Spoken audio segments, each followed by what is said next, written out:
Today, we conclude our series of way too early lineup projections for the Dallas Stars. And on today's episode, we'll be discussing the three pairings for the team's defense. We'll talk about Miro Heiskanen, Thomas Harley, etc., and where all of them fit into the scheme. All of this coming up on today's episode of Locked On Stars. Your Locked On Stars, your daily podcast on the Dallas Stars. Part of the Locked On Podcast Network, your team every day.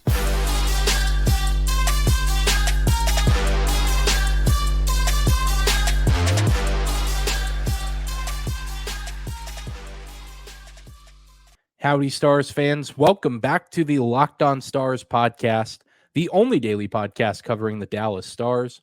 Part of the Locked On Podcast Network, your team every day. I'm your host, Dane Lewis, your local expert on all things Dallas Stars hockey, coming to you on this Friday, July 21st.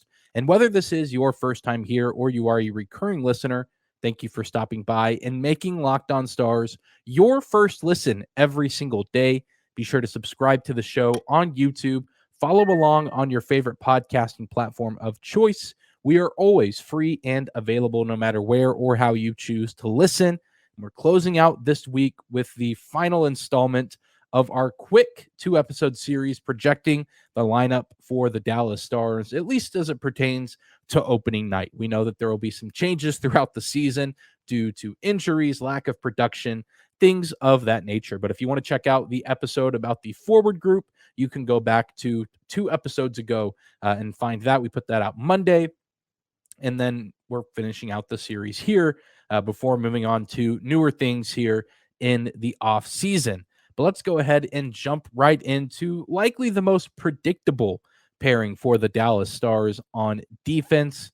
You can really bet your bottom dollar that Miro Heiskanen will once again find himself on that duo and be the guy for the Stars in terms of defensive production. He's coming off a career season in terms of his offensive numbers and is still very much a wonderful defender, one of the best in the league. Speed, aggression, a relentless style of play. He is everything you could want in a number one defenseman and more. The Stars really knocked it out of the park with drafting him back in 2017, and he has been a phenomenal installment for this organization and has continued to show signs of improvement, taking a massive leap in the previous season under new head coach Pete DeBoer.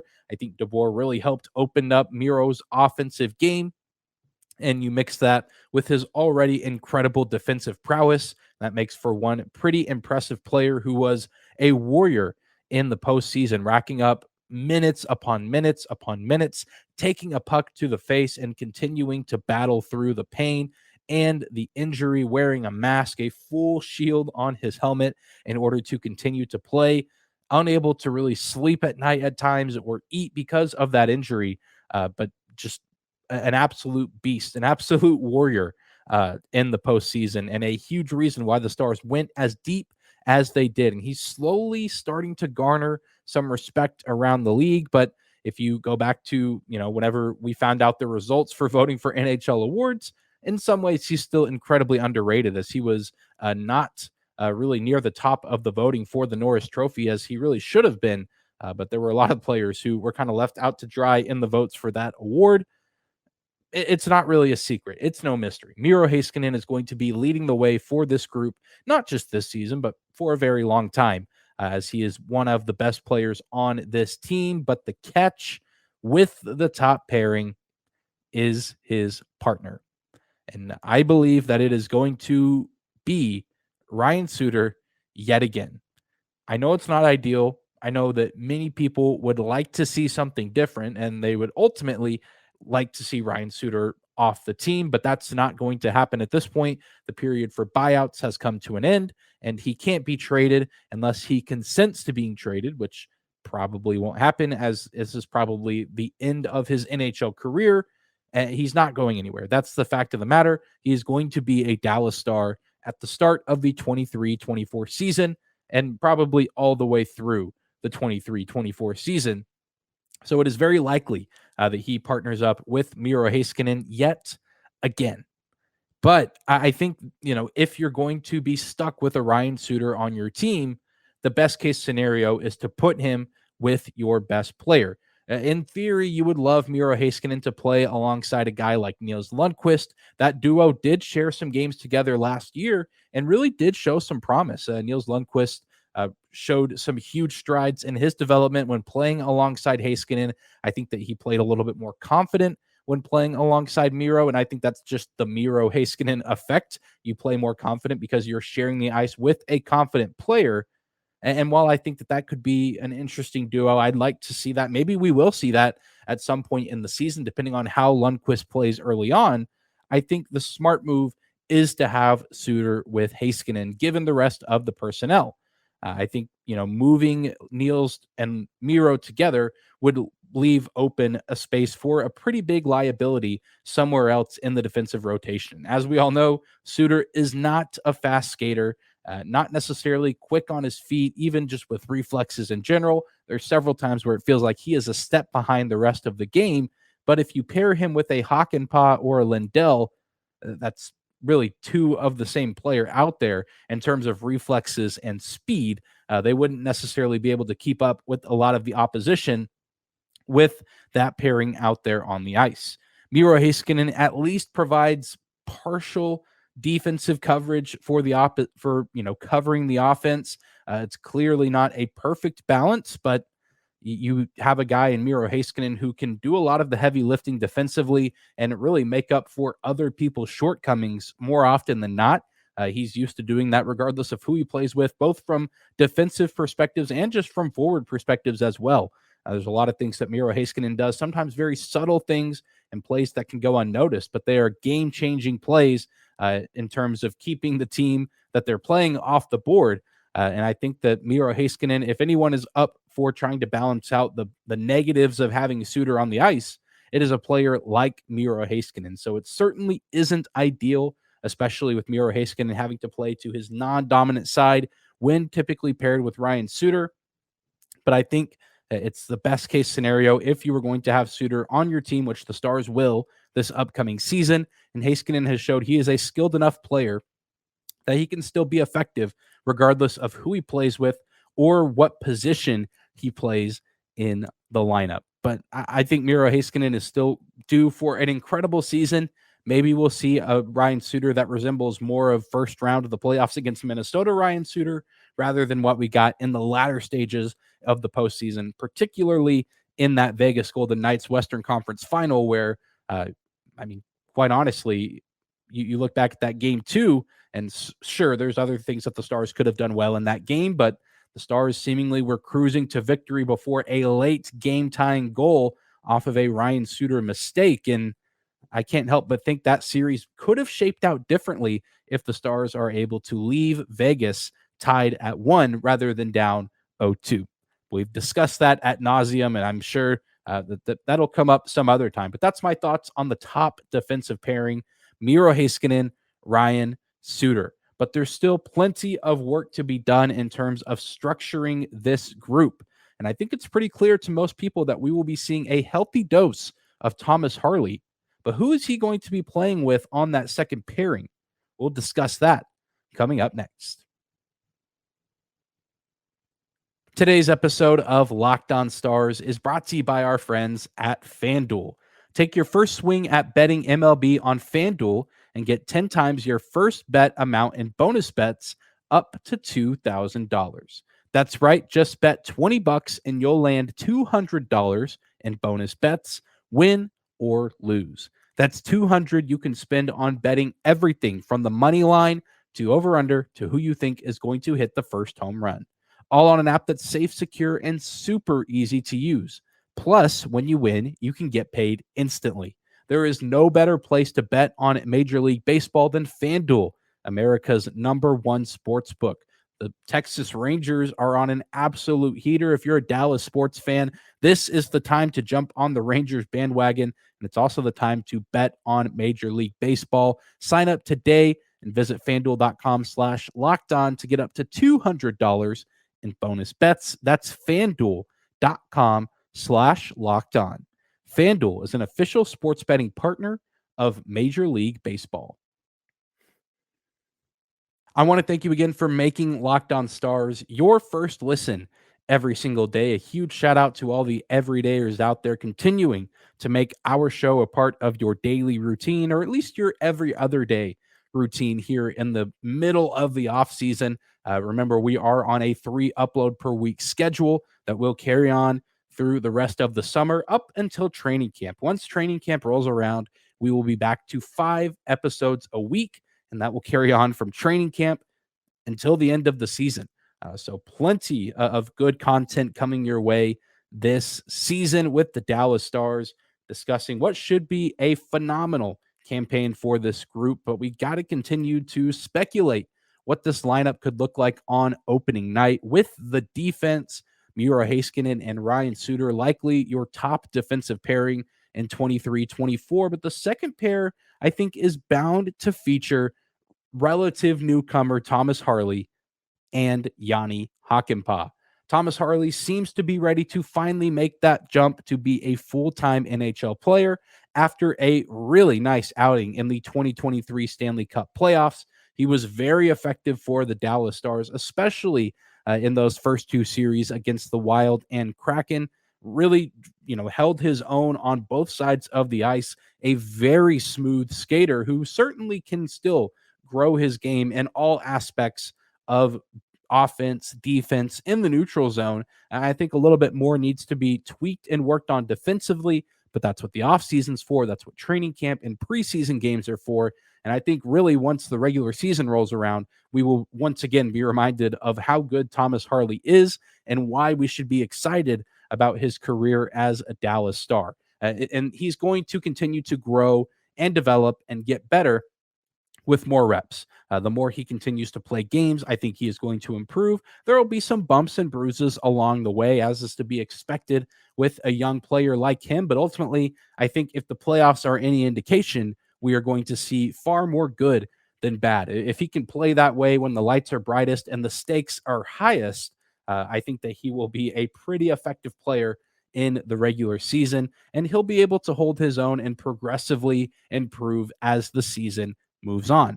And I think Yanni Hakanpää will be a fine counterpart to Thomas Harley. Hakanpää will hopefully bounce back and be a far more effective player than kind of what we remember him as in the playoffs, which after the playoffs ended, things started to make a little bit of sense and things started to become a little clearer as we found out that Yanni Hakanpää was battling a back injury. He also has had off-season knee surgery, so he certainly was not playing at 100% health in the postseason. And I think a healthy Yanni Hakanpää, while not a burner with speed, I think a healthy Yanni Hakanpää is a more effective Yanni Hakanpää for his build and typical style of play, as he was still a pretty effective player for the Stars in the 22-23 season, as he led the team in hits with 224. I know my fans out there that love those physical bruising defensemen. Yanni Hakanpää is your guy. 224 hits, first on the Dallas Stars team, second on the team in blocked shots with 128, and he was a big-time penalty killer for this team, second on the Dallas Stars in shorthanded time on ice, and second place in blocks and SHTOI, only behind another defenseman who we will discuss in the next segment. An underrated player when at full health, and I feel like he was very easy to pick on in the postseason because he is a relatively slow player and could get burned, and I think we did see a good amount of that in the postseason, but it does kind of add up again with back issues and knee issues. Hopefully those are cleaned up and he comes back healthier than he was in the postseason and can play his game a little bit better and be a nice compliment to Thomas Harley, who isn't necessarily a physical guy despite a pretty big frame. But I think they'll balance each other out very well, where Yanni can do a ton of the heavy lifting in terms of physicality, blocked shots and hits, checks, things of that nature, while Thomas Harley can put a little bit more of his energy into the finesse side of things, the puck movement side of things. And I think if they both play to their strengths, I think they're both going to complement one another very well. And they're not going to be an easy pair to push around, as both of them are towering, massive human beings that I think will be effective players for the Stars. So I'm hoping we'll see a healthier version of Yanni Hakanpää come opening night, and hopefully that will lead to him being a more impactful player on a nightly basis. And I'm even more excited for the rising star that is Thomas Harley, as this will be his first full season in the NHL. And I think that he is ready to take the league by storm.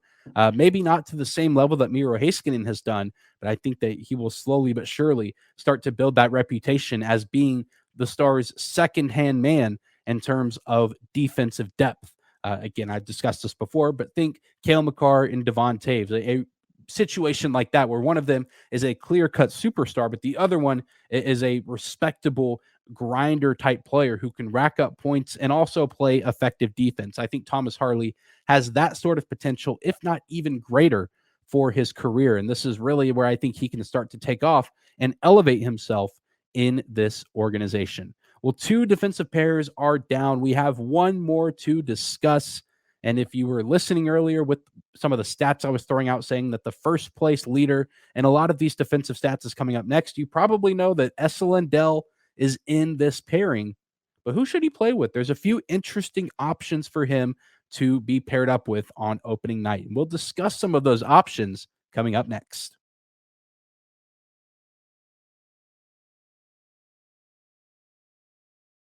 Third and final segment of today's episode of Locked On Stars, discussing the final defensive duo for the Dallas Stars. The way too early roster projections here in mid to late July 2023. I think that the last duo for the Stars, I've already kind of spoiled part of it.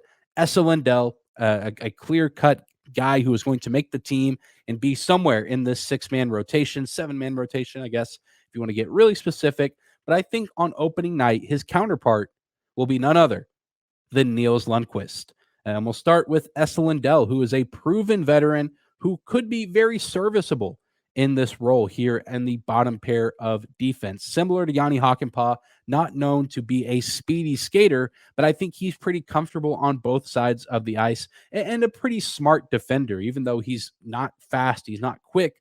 He's a big body guy who's not afraid to use that massive frame to play effective defense. As mentioned in the previous segment, Yanni Hakanpää first or second in many key defensive stats.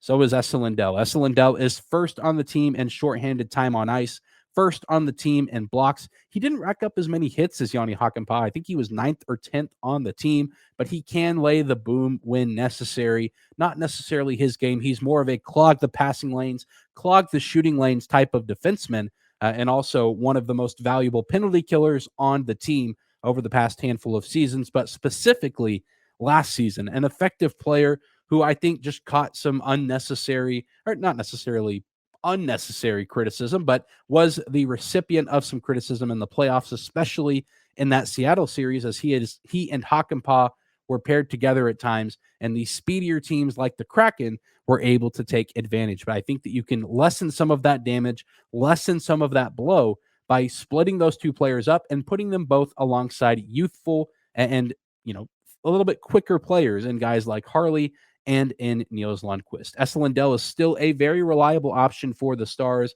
He just needs to be paired with the right player. He didn't complement Yanni Hakanpää's game and vice versa. Hakanpää and Lindell are too similar of players in order to complement one another, and both of them just could not keep up with the speedier and quicker teams across the league. Really, the Seattle Kraken especially exposed them in that second round series at times. But I think that Nils Lundkvist will be an excellent fit to go alongside Lindell at the start of the year. You're, of course, needing to see more from Nils Lundkvist this season, as he was sometimes very promising last year, but there were other times where he was a little bit disappointing. And even though you might not have liked to have seen him get on and off scratched, or a healthy scratch for a little bit and then play, then back and forth, you might not have liked to have seen that, but I do think part of that was necessary to some extent. I do believe sometimes a player does need to sit out and watch the game from a different angle, both figuratively and literally, and then, get back out there. And I know people say, players learn and grow with reps and game experience. And there is some truth to that as well. I think two things can be true at once, but hopefully we will see less healthy scratches for Nils Lundkvist, and we'll get to see him play more on the ice and get more experience.